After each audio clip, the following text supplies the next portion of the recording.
Hey, it's Andrew again. Sitting down to talk about Django Unchained, another movie that I had a chance to see recently. I was invited by a friend to go out, and so, just know that Tarantino movies aren't really my style to begin with, and you probably won't hear me talking about a lot of Tarantino movies for some of the reasons that I'm going to get into. But of course, there'll be some spoilers in this review or rant, if you will. So if you haven't seen the movie yet and you intend to see it, maybe skip over this review, come back to it a little later. So yeah, I've seen a bunch of Tarantino movies and I haven't seen all of them. I haven't seen Inglourious Basterds yet, which I hear is also quite good and a little more along the lines of Django Unchained. I did see Kill Bill, Volume 1 and 2. I have seen Pulp Fiction and a couple of others. I find that Tarantino movies always kind of walk this fine line of, I'm not sure whether to be horrified or to be laughing. And, I think maybe that's one of the things that he's intended. I'm not sure if he's trying to make a commentary on, the desensitization to violence and, some societal or cultural issues. Maybe not. I guess I have heard that some of his movies take a little more of that slant, while others not really. And so, do expect when you go to see Django, some of the trademark Tarantino things. It's brutal, it's violent, and you kind of have to expect that going into pretty well any of his movies. This one, however, I did feel was a little tamer on that side, but I'm gonna come back to that a little bit later on. So the first thing I want to talk about, of course, is the star actor Jamie Foxx, who plays Django in this movie. And, I am thoroughly impressed with Jamie and some of the things that he's done. Obviously, Collateral with Tom Cruise was a stellar movie, and he did a great job. And then came Ray, which was an even bigger surprise. He blew it out of the water. An amazing performance on Ray. And then there's Django Unchained. And so when you have this caliber of actor, obviously he's going to do a good job.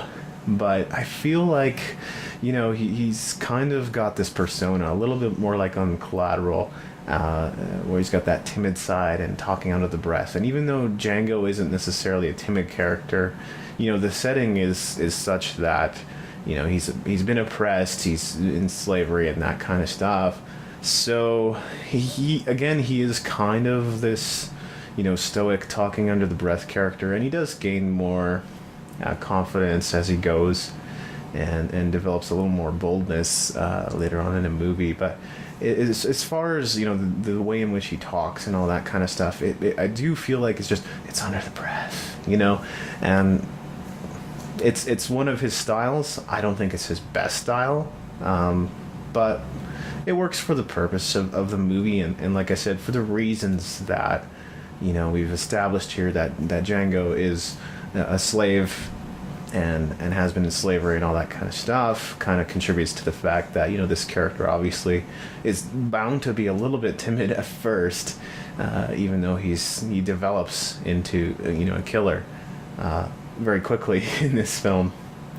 Christopher Waltz as Dr. King Schultz, absolutely exceptional. What a great performance. And I mean, this guy probably deserves, if anybody, nominations and awards for the work he did in this movie, because it's fantastic. He's funny. I'm not sure if I'm using this word in context, but irreverent as well in this film, and he just pulls off the role just spectacularly. Leonardo DiCaprio was another actor in this movie, and sort of in the Tarantino style, right? Like how he tends to bring out various actors to play his part, various popular actors, I should say. In Pulp Fiction, you had Bruce Willis and so on and so forth, Samuel Jackson.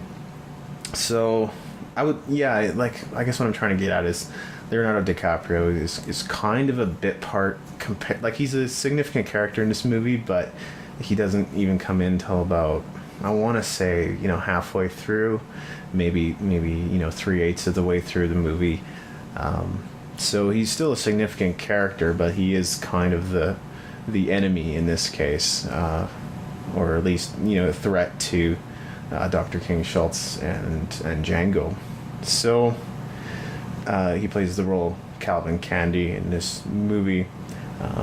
With Leonardo DiCaprio, I have to say, much like anybody else, his theme in Titanic's just grown, right? And I know there's probably Titanic fans out there. That's fine. Like, it was a pretty good movie. It was a decent film. The acting left something to be desired, and that's it's a really funny thing to say, because Kate Winslet is one of my favorite actresses. Leonardo DiCaprio is one of my favorite actors now.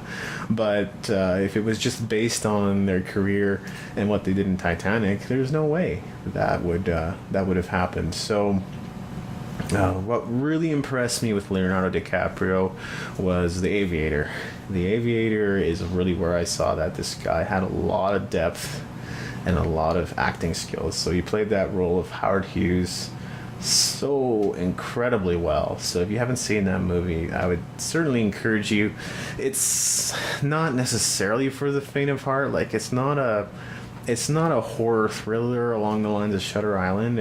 It's sort, but Howard Hughes, kind of wrestled with some mental things, and so there is that aspect of that movie, and can kind of toy with your mind a little bit. And then, of course, Inception. But whether it was Leonardo DiCaprio or not, I think he was cast very well. Can't really see a lot of other people in that role, but Inception was just such a spectacular movie. In my opinion, one of the best things that's really been out since The Matrix. It's hard to pit that against anything, I guess, because the caliber of the movie. So again, Leonardo DiCaprio does a great job in this movie, and I don't know if it really in any way kind of broadens his scope, and that's maybe true of most actors here with Jamie Foxx and Leonardo DiCaprio. I'm not sure that this movie really broadens their scope as craftsmen or as actors in any way, but like, he does play the role very well, and he does play kind of this ignorant but sadistic role in this movie. So again, still violent, still brutal. You have to expect that from Tarantino movies, at least to a degree.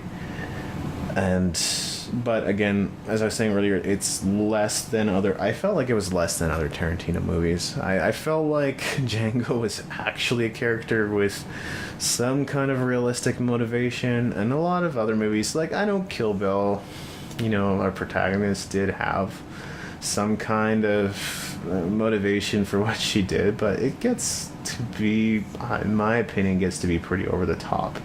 And I'm not saying that's any different with Django. I think the final showdown, it gets pretty crazy. It's pretty violent. And I don't want you to think that there's no violent movies that I would watch or wouldn't want to watch, or no violent movies that are actually good, because there actually are a few, right? Like The Matrix is pretty cool and still maybe not gruesome, but violent. The same with Equilibrium, a very similar movie to The Matrix, also violent and gruesome. But I think for the most part, not all of it. It was fairly artistically done in Django, I think. But it's still, you have to expect that it goes a little over the top, and especially the final showdown is where it starts to get pretty insane. So I think I just want to end by saying that I think this is one of Tarantino's best movies so far that I've seen. Again, not a Tarantino fan necessarily, have not seen all of his movies, but of the ones that I have seen, I think this one was a more enjoyable movie experience.